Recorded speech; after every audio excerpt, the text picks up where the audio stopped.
in the not-too-distant future, following the rapid succession of World Wars III and IV, plus the hidden horrors of secret World War II. There's not much left. All that remains is a place where folks get together to read and discuss comic books. Sometimes they laugh, sometimes they argue, but they always record and upload their transmissions. You've found one of those transmissions today. Welcome to The Last Comic Shop. Tonight on The Last Comic Shop. Freeze, dirtbags! It's homicide! Any punks move? I got no time. Let me ask you a question. Which one do you want? Because we're going to have to stick to this. Well, I've always had a thing for blondes. Good. Because I'll take any. I got 2 days left. And if I can't figure this out, well then, I'm just going to quit. Next time, I tell you we're going to Mexico, we're going to Mexico.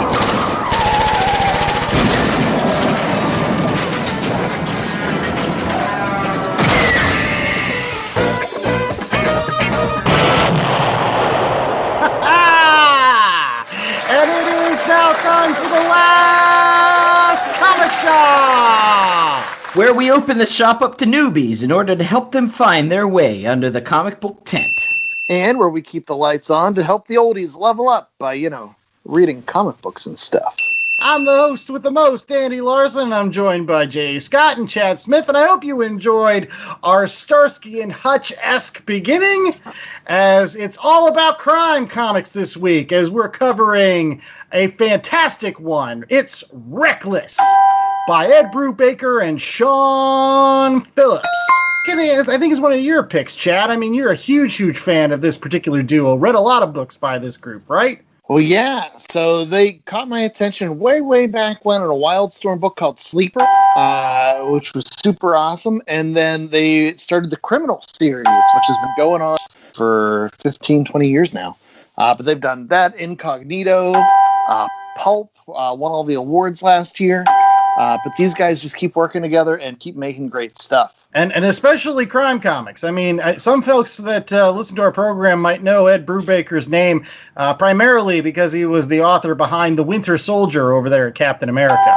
But if you've never read any of his crime stuff, make sure that you're listening to this week's episode, because we're going to give you the full 411 on this particular wonderful subgenre of comic book. But don't sleep on that Captain America stuff, especially the first 25 issues. I think that's great intro to comics bookery, but they already turned that into all the movies and whatnot, so a lot of people know those stories. Yeah, but again, they should turn this into a movie for sure. I was just about to say, this is straight up Elmore Leonard, Lee Child, Jack Reacher stuff, man. This hasn't been optioned yet. I don't know who's sleeping on this in the, movies are in worse state than we thought they were. Well, before we get into our book review this week, we're going to recap some polls.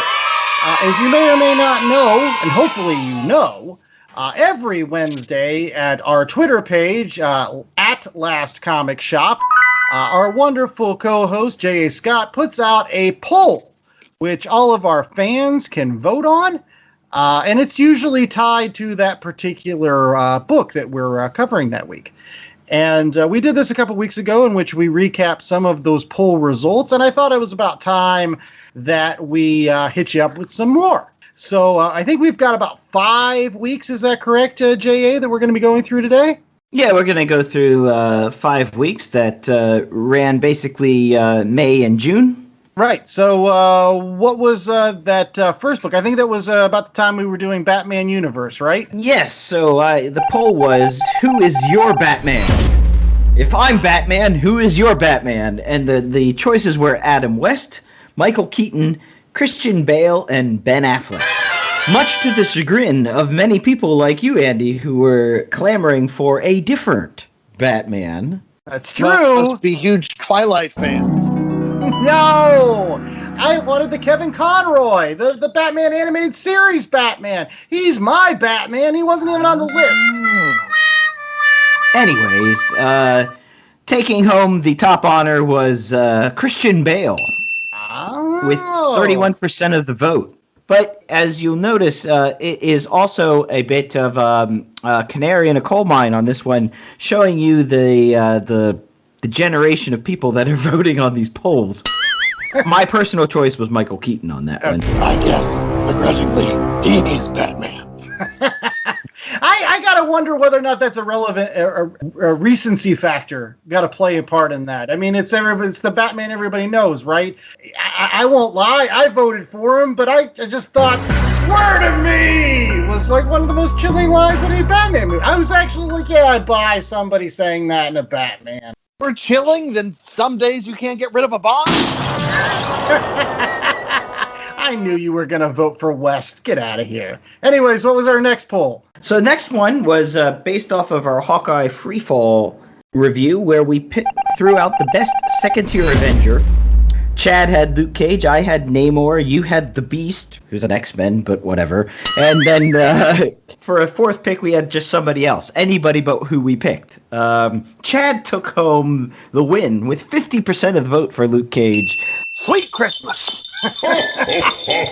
With the second, anybody but Namor or the Beast, who's an X-Men.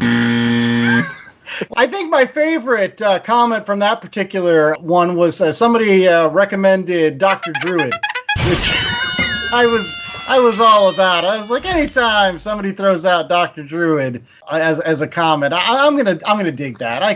I don't even know if he's second tier. That's like 8th tier, 9th tier. So, next poll we had was in honor of Ronin. We looked at Best Samurai Film, and I really think that this was just name recognition, and the fact that probably a lot of our voting audience doesn't watch samurai movies, because Seven Samurai took it easily with 67% of the vote over Zatoichi, Yojimbo, or something else. Yeah. And I know I threw out a something else in there. One of my favorite animes of all time, Ninja Scroll. If you've never watched Ninja Scroll before, highly recommend that particular anime. That one's real good. Saw that in college for the first time. I was like, bam! Blew my mind. But yeah, I think I voted for Yojimbo anyways, because that's pretty much Fistful of Dollars, and I like that movie too. So next we had History of Animation, so we looked at the best mouse. Is it Mickey Mouse? Is it Mighty Mouse? Is it Jerry from Tom and Jerry? Or Pinky and the Brain, 2 for 1? And this is where I feel that our generational gap really showed itself, because 50% of the vote went to Pinky and the Brain. Would you vote for Jan? Come on. Brain, Pinky. I went Pinky and the Brain. One is a genius and the other's insane. Which one's which?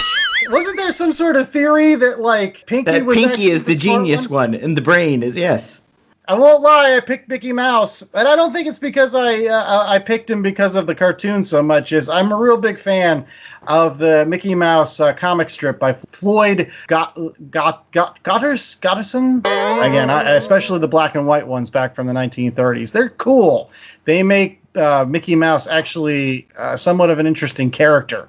If you've never checked those particular books out, I think Fantagraphics put out some nice collections of the original Mickey Mouse strips. And if you like the Carl Barks, Donald Duck did the same thing for Mickey Mouse. Like he elevated the character. All right, and finally we had Best Reality. Earth 616, Prime Earth, Middle Earth, or Reality Bites. If you thought I was getting away from this particular poll without throwing out a My Sharona reference, that's like my favorite part of that Ethan Hawke movie. Which got a lot of people in it. Boy, howdy. Like, isn't Ben Stiller in that movie? Ben Stiller. Winona Ryder, Ethan Hawke. Steve Zahn. Steve Zahn is the best. Saving Silverman rules. So what did everybody vote for here? I know I voted for the 616. Because I'm we had a lot of 616. Nobody voted for Prime Earth. We had some Hobbits. We had some My Sharonas. The thing is, this is all a trick vote, a trick poll, because all of it exists within the Tommy Westphall universe. L.A. Law, or what show was he? St. Elsewhere. I wonder if we exist in that universe too, as the fictional characters here on the last comic shop. Do we exist in his mind? Are we in that snow globe? Was it a snow globe? Dallas, and what all was in there? everything. Homicide, Life on the Street, Law and Order, MASH. I think it's Cheers, every show. It ties it. It's a great theory. If you don't know it, look it up, Google it. The Tommy Westphal universe. I mean, I think Google's about to explode because I'm sure there's a lot of people that have heard of it, but even I don't know all the facts. But see, that's what we do on The Last Comic Shop. We give you awesome things that you can take a look at on the internet. And make sure that you check us out on the internet every single Wednesday for our fantastic polls. Again, you go over to our Twitter page at Last Comic Shop, and J.A., like clockwork, he'll put out a poll. And again, it usually involves that particular book that we're reviewing that week. So it's also an excuse to listen to the podcast if you haven't listened to it that week. After these commercial breaks, we'll finally get into our Read Pile review for this week. Again, it is Ed Brubaker and Sean Phillips' Reckless. It even has a movie title. So awesome. We'll be right back. Hey everyone, Brian Thomas here from the former The Batman vs. James Bond show and the upcoming The Night Cave show. Do you like noir, black and white gritty murder mysteries? Do you like crime stories or even pulp comics? Then you're gonna love Nick Palahniuk's debut graphic novel entitled The Greenway. It's 1968, and Butch Schultz, a black market merchant, finds that his friend has been murdered in a mansion in St. Paul. Now he is out looking for who did it, while the city's best detectives are on the case. Nick's graphic novel is already getting rave reviews, let me tell you.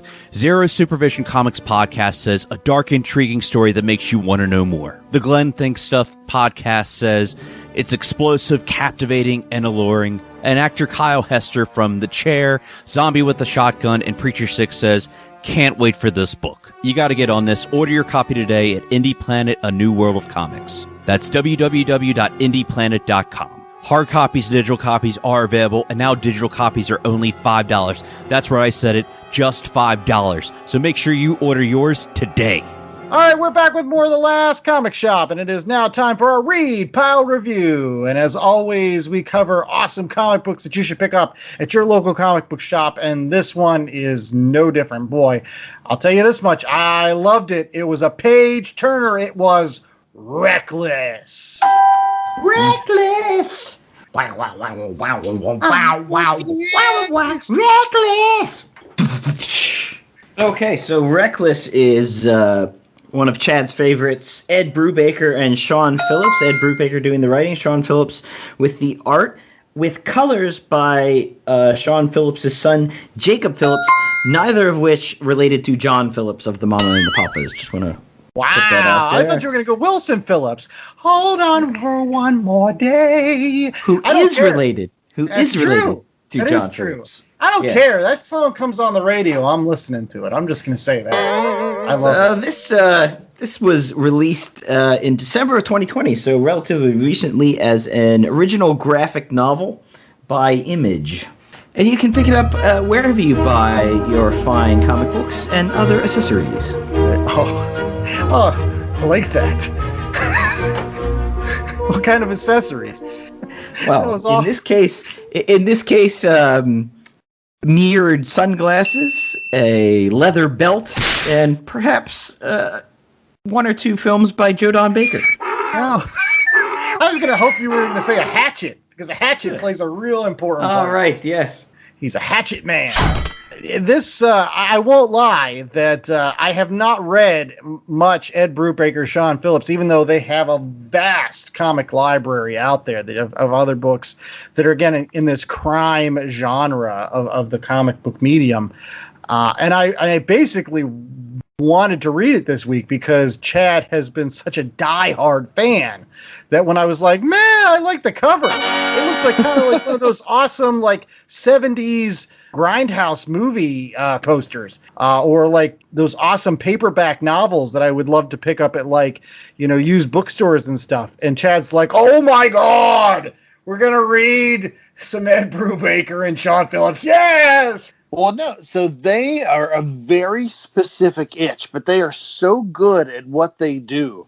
And I'm guilty of I followed Brubaker, when he was writing Cap was where I really took notice. And then when he started doing these crime books, I'm like, yeah, okay. And that's not normally a genre that I dive into. But based on Brubaker's name alone, I picked it up and I was like, this is really good. And then they just kept very quietly, like, chugging along, doing what they do. And Brubaker and Phillips, they're just masters at this. And then this one, The Reckless, was a little bit different with the criminal stuff. If you can get a hold of the issues, they pack the issues full with all kinds of stuff that doesn't always make it into the trades necessarily, like little, background stories and essays and things like that. But this one, because of the pandemic, they couldn't do things they normally did because comic shops basically shut down for a period of time. And so it gave them the in to do this as a graphic novel. And I almost said done in one, but this is not a done in one because there's more Reckless, right, Andy? Yeah, absolutely. They just released another trade not too long ago, another original graphic novel. And I think they said there's at least 3 planned, if not more. So make sure that if you like today's review, go out to your local comic book shop and pick up Friend of the Devil, which was just released, a month or two ago. It's a real recent book. I mean, probably find them at the shelves in your local comic book store right now. And again, for those folks that are wondering, here comes your 10-cent synopsis. And I will try my hardest not to give away the mystery of this particular book because it is a crime novel. It plays out a lot like any of those wonderful 70s and 80s crime dramas that you might have watched, whether that's Magnum P.I. or Columbo or some of the old Dirty Harry movies. I mean, this is where you're coming from when we talk about Reckless. The story of Ethan Reckless, who was originally an undercover FBI agent trying to dig up some dirt on the counterculture back in the late 60s. And he falls in love with Rainey Livingston. All these names are awesome, too, Mrs. right? Livingston, I presume? And again, he's not supposed to fall in love with her. He was there just to find out the dirt on her brother, Anton, who was a radical. There's an explosion that happens, and it messes up Ethan's brain, and he kind of becomes, kind of stoic. It's hard to explain, but it definitely messes up his brain or whatever. And he takes some jobs, basically, at that point, tracking down people for money, a little bit of a mercenary, a little bit of a gun for hire. It's pretty much being a private detective, to be very honest. And he lives out of a movie theater, an old condemned movie theater, which is kind of awesome. But you call this 1-800 number, and Ethan Reckless will take care of it for you. And his entire world turns upside down when Rainey mysteriously dies in an explosion after he's hired to find out who stole some money from her. And so the rest of the book is basically Ethan trying to track down his former lover's killer.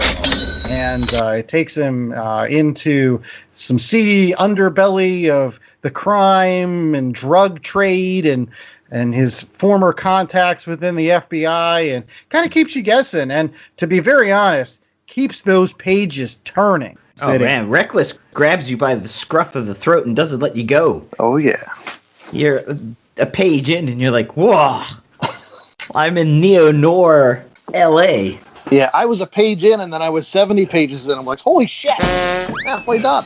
I can't remember a book in which I sat down and I said, I'll just read the first couple of pages, and ended up reading all, I guess, 140, 142 pages, all in one sitting. R-rated A-team like vigilante atones for his past and kills a bunch of people with a hatchet.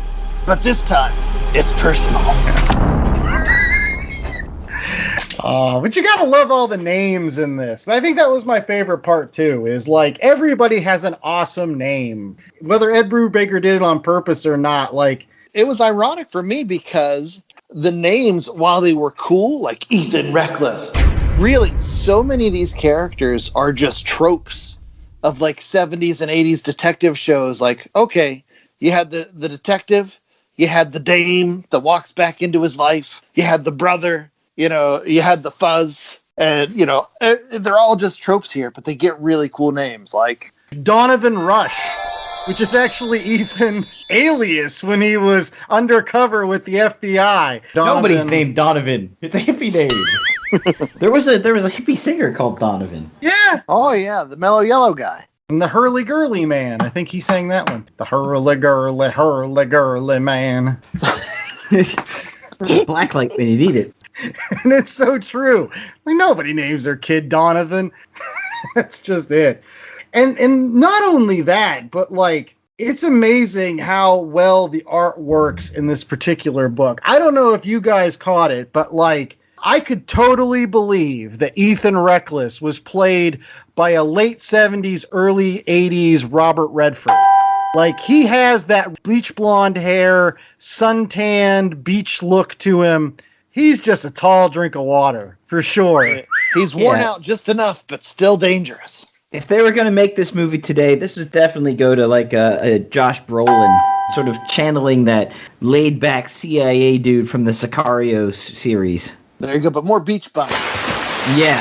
Well, no, remember, he's walking around when they're torturing that guy in Tiva sandals. It's an amazing book, and and everything just works, to be very honest. Like, he drives a rockin', 70s custom van, but doesn't have any art on it. It's just like, again, it's one of those VW bands. He lives in a freaking movie theater. He's like, oh, I don't want, my assistant to play movies here because, the punks will come in and rip it up. This is a holy temple, to my old Knight of the Honor or whatever. I think it's like everything that you wanted out of this particular decade of private detective. I don't know. Everything works. I don't know how else to say it. Yeah, that was a nice little deep cut. Night of the Hunter. Great Robert Mitchum movie. There's Sean Phillips drawing Robert Mitchum on the big screen in one of the panels, it's just the attention to detail in this book that just gets me again. Well, what gets me, and so I don't have the 70s, 80s movie background that you guys might have, but Ethan Reckless is basically Wolverine. This is everything that worked about Wolverine whenever I was growing up. His memory's spotty. He doesn't have a lot of feelings. He doesn't have a lot of personal connections, but at the same time, he has all these people that he used to know, showing up and either trying to help him or trying to hurt him. There's at one point where he has a hatchet and the guy, his opponent has a machete, and he just slices his hair. He doesn't feel things. He's just going to keep going. That sort of detached cool that you don't see anymore. Yeah, I mean, you had mentioned Robert Redford, and I said Josh Brolin, but really, this guy is Peter Fonda. He's just got a level of cool that permeates over everything he does. Like, I love that scene where he's tracking the car, and so he goes, this is an old FBI trick I learned, and he knocks out he puts a hole in the light so that he can see that the one brake light is brighter than the other, and that's how he can follow at a distance. Yeah. I mean, again, it's like those little things, like, I would have never even thought of that, but it makes sense after he says it, and he's like, it's almost like somehow Ed Brubaker has, like, some sort of in to this particular world that, like, I don't. He's obviously read a lot more than I have, or watched a lot more, crime movies than even I have, because he makes everything seem so natural and things flow so well. Like, how is he doing this? It almost seems magic, even though we've seen it like 1,000 times. He is repackaging a lot of tropes here, but you don't care. Like, he's definitely read his Elmore Leonard. But everything that's in there, he does really well. He has the waitress who's wise. Like, you have all these machinations where Ethan's like, all right, here's the plan. I'm going to do this. Oh, I'm getting sloppy. And then the waitress is like, I'm on to you. You don't have enough to blackmail me. I get people in here every day. But it's all those hardened tropes.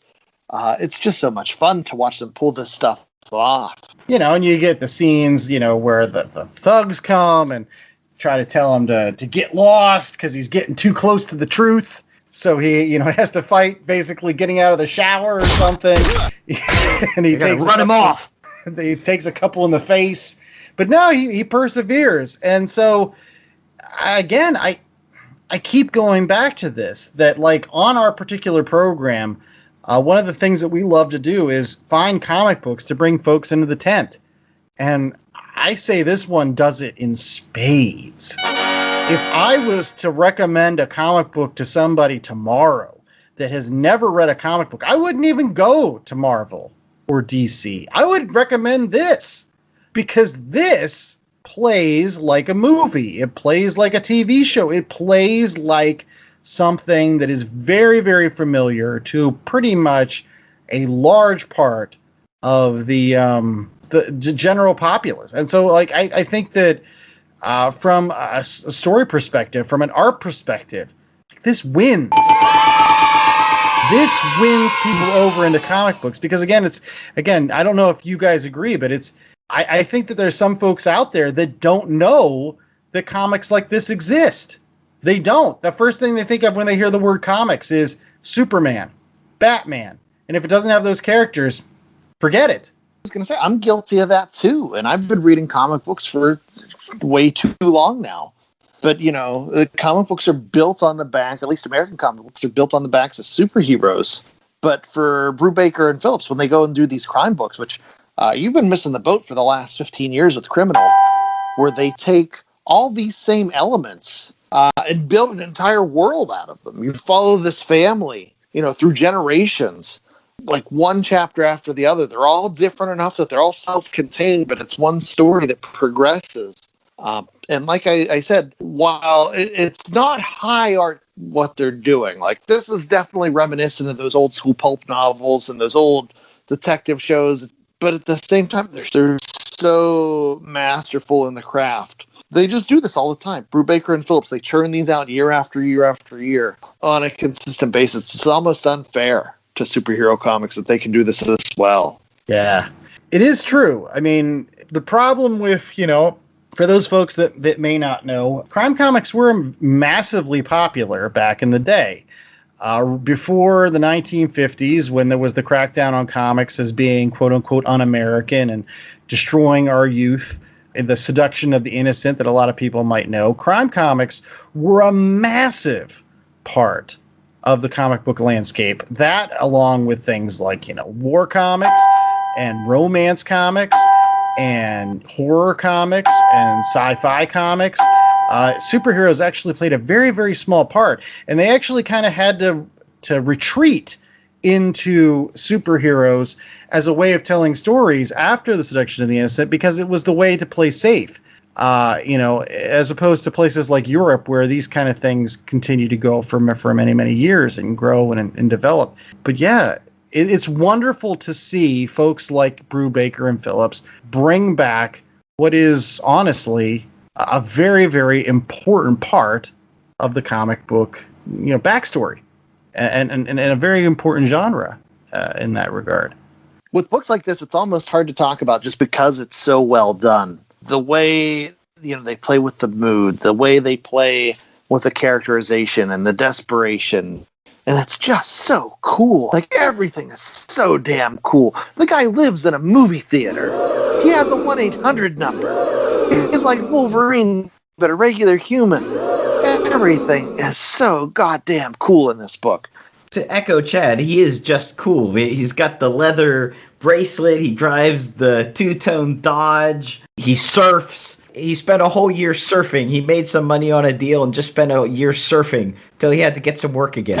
The comic book equivalent to Peter Fonda in Easy Rider.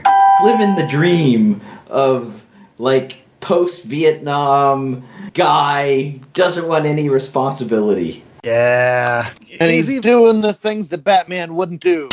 Kind of in each Brubaker book, there's always that one sex scene in there. Oh, that's what you were going after. The one thing that Batman won't do. Okay. Yeah, because he does do that in this book. Like, there is not according to Zack Snyder, Batman does do that. It's in canon. Did you see that thing he put on Twitter? Did not see that. Now, there's a panel of that with Ethan Reckless doing it for sure. So, if that doesn't pique your interest, I don't know what will. And what hopefully will pique your interest is our ratings of this particular book. Will we be reckless with them? Stay tuned for that right after these commercial breaks. Hey everybody, this is Nerd Bomber here, one of the co-hosts of the Online Warriors podcast. Our weekly podcast started as a way for three friends to keep in touch and discuss their passion for movies, gaming, technology, and entertainment. And since then, we've grown into a fantastic online community. Every Wednesday, we release a new episode discussing the latest nerdy news, and then we go hands-on with our weekly adventures and a fun trivia show. Sound interesting? Check us out on every podcast platform, including Spotify and Apple Podcasts, or hit us up at onlinewarriorspodcast.com.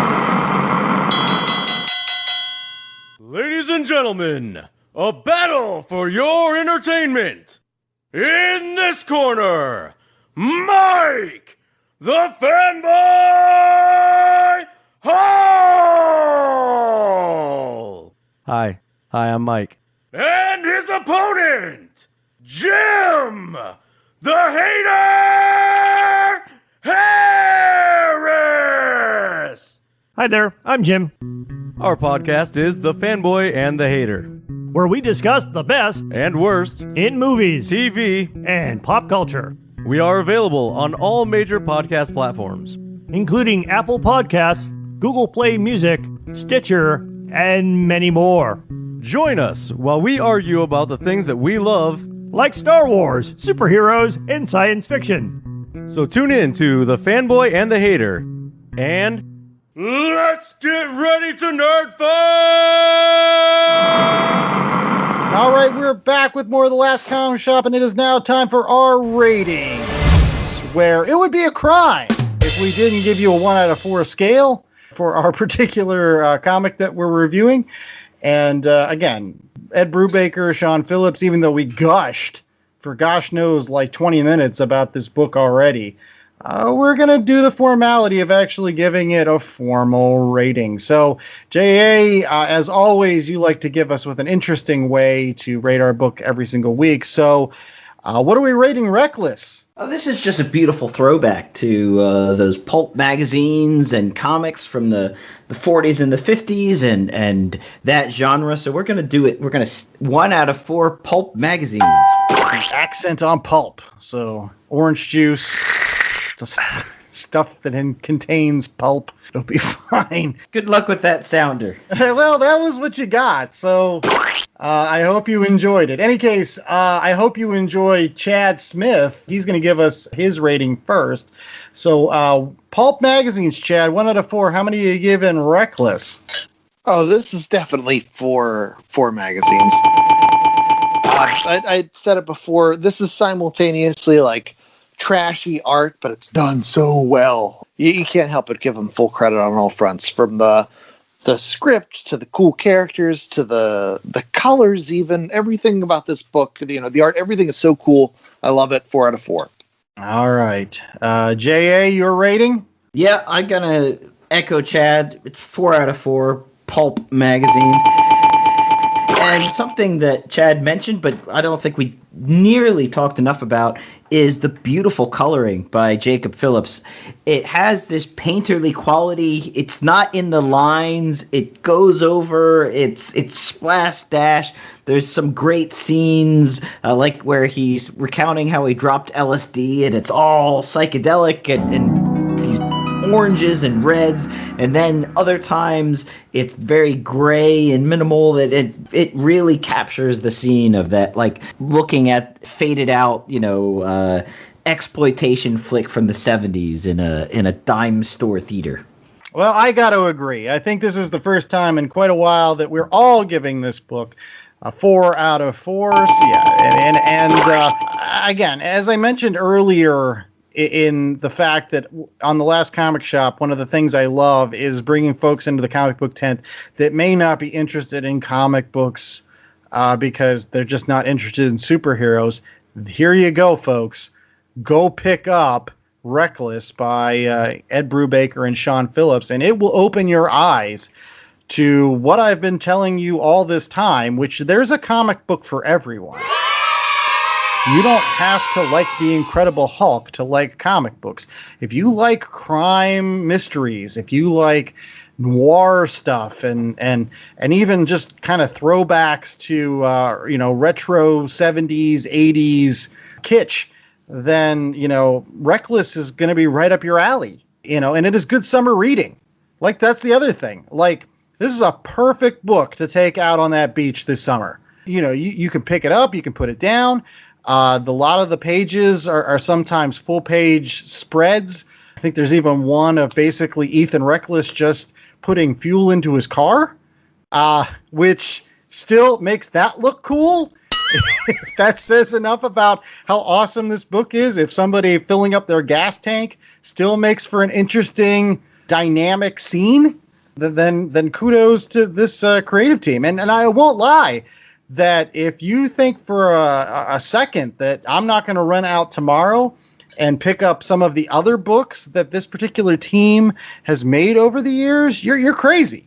I was just looking, you know, in the back of Reckless, they had all this list of not only Criminal, but all the other books that he did. And which one's the one with the cowboys, Chad? Because that one looked awesome. I wanted to pick that one. That was Pulp. That one came out in 2019, I want to say. That cover with like classic looking lonely gunslinger with his big 10-gallon hat, you know, looking over a prairie. Man, it just looked awesome. And if I get the same thing with that book that I got in Reckless, man, oh man, am I going to love that. I'm just going to eat that up with a spoon. So yeah, 4 out of 4. Go pick it up today. You need to. You should. It is summer reading. Also, too, we mentioned how quick of a read it is. Yeah. Yeah, I was halfway through the book before I even had to turn over on the side, too, of my Heart Dreamboat Annie LP, which, by the way, perfect melding of soundtrack while I was reading. Nice. All right. Well, if you want to find some other easy reads, here comes some recommendations.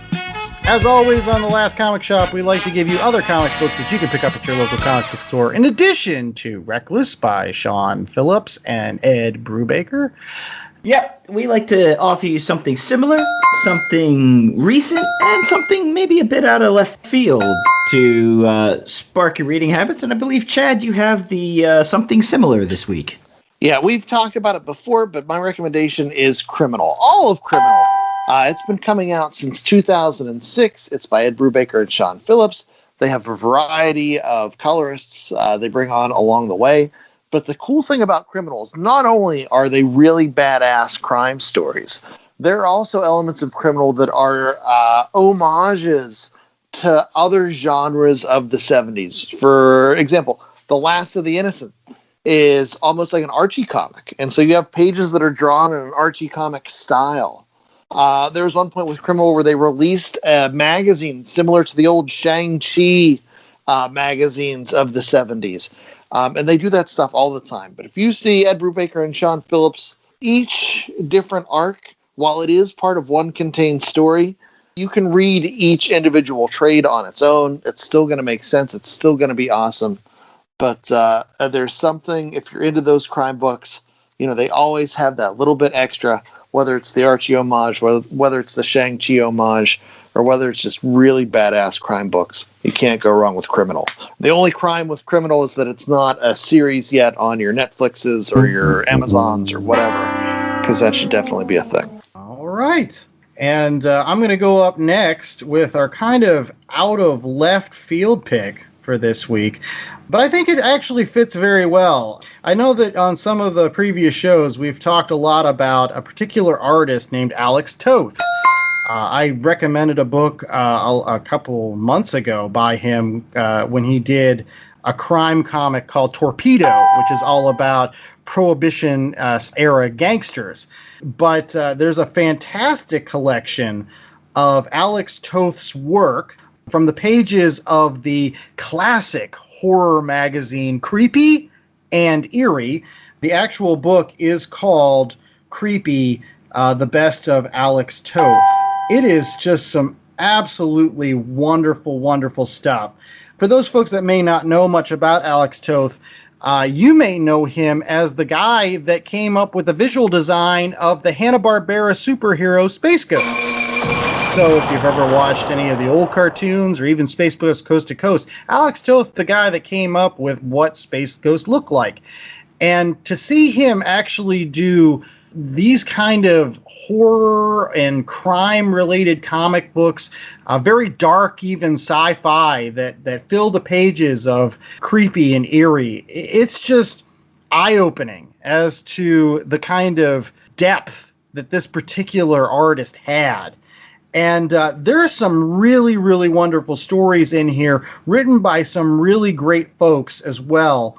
A lot of stories in this collection done by the legendary Archie Goodwin, who wrote a lot of stuff for Marvel and DC over the years, as well as actual stories written by Alex Toth himself.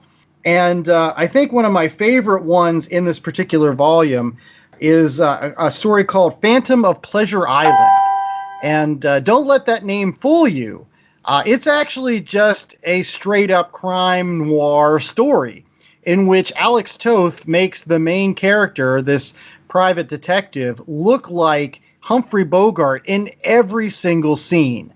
So it's just like basically getting a Humphrey Bogart comic book, because he really taps into all of those classic Philip Marlowe, Big Sleep, Key Largo, Maltese Falcon, all those great movies that Humphrey Bogart has become so synonymous for. It's a really wonderful book, and most of the stories are only 6 to 10 pages. So it's a really great one to kind of read, in between other comic books that you might have. So yeah, if you have an opportunity to pick up Creepy Presents Alex Toth, the definitive collection of Alex Toth stories from Creepy and Eerie, from Dark Horse Books, I would highly recommend it. So J.A., you've got our current book this week, right? Yes, the current book this week was originally published first issue in July of 2019, was a 12-issue run, has now been collected into 3 sets of graphic novels, and it is Blade Runner 2019, which, if you like your noir and sci-fi combined, then this is for you. This tells the story of a veteran Blade Runner, Detective Ash, who is tracking down a kidnapped child on the streets of L.A., and then goes off-world, and then replicants start coming out of the woodwork, and the detective has some secrets in her own past that come to light. It's really well done series by the writers Michael Green and Mike Johnson. Michael Green was the screenwriter for Blade Runner 2049, so they know a thing or two about this universe. With art by Andres Ginaldo. He did some Justice League Dark and Captain America. Put out by Titan Comics, by the way. Maybe something we review later in the year. I don't know. Yeah. Well, you do like the Philip K. Dick. I know that on a previous show you did the comic book adaptation of Do Androids Dream of Electric Sheep. Is it very similar to that book? You feel like it's a little bit different, or?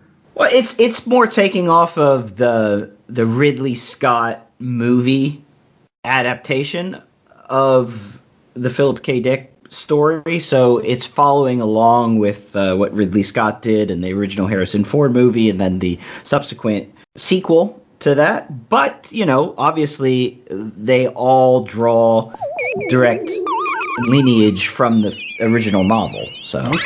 All right, so a lot of great crime-related comic books on today's program, for sure. It is a terrific subgenre of comic books, and we hope you check out all of them, whether that you like the original crime noir comic books, whether you like the 70s, 80s kind of crime stuff, or even like the future stuff, like the Blade Runner.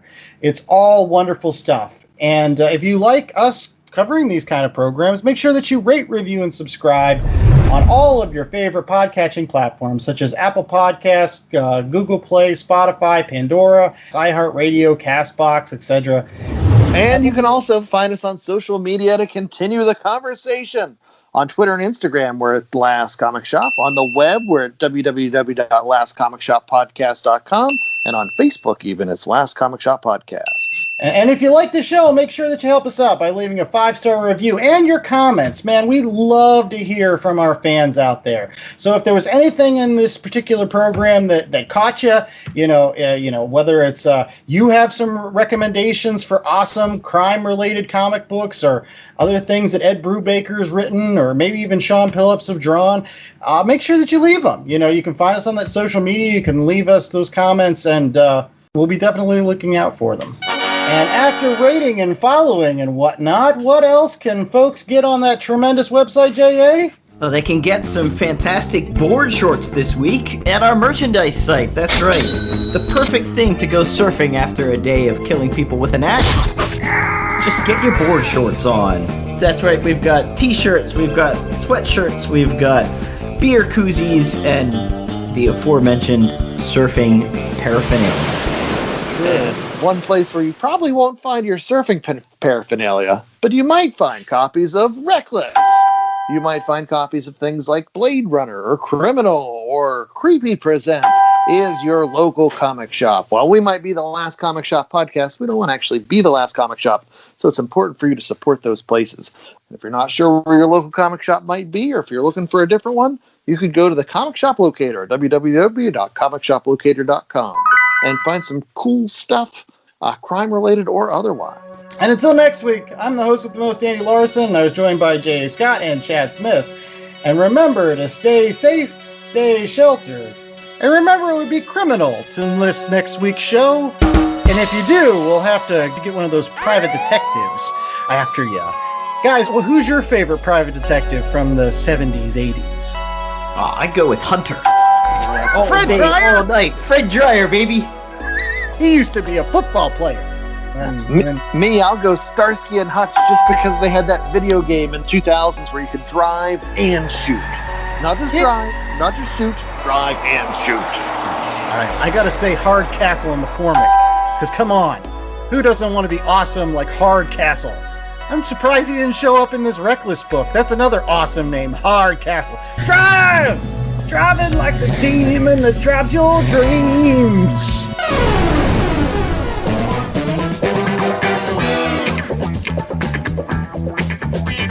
The Last Comic Shop was a 2021 Black Angus production.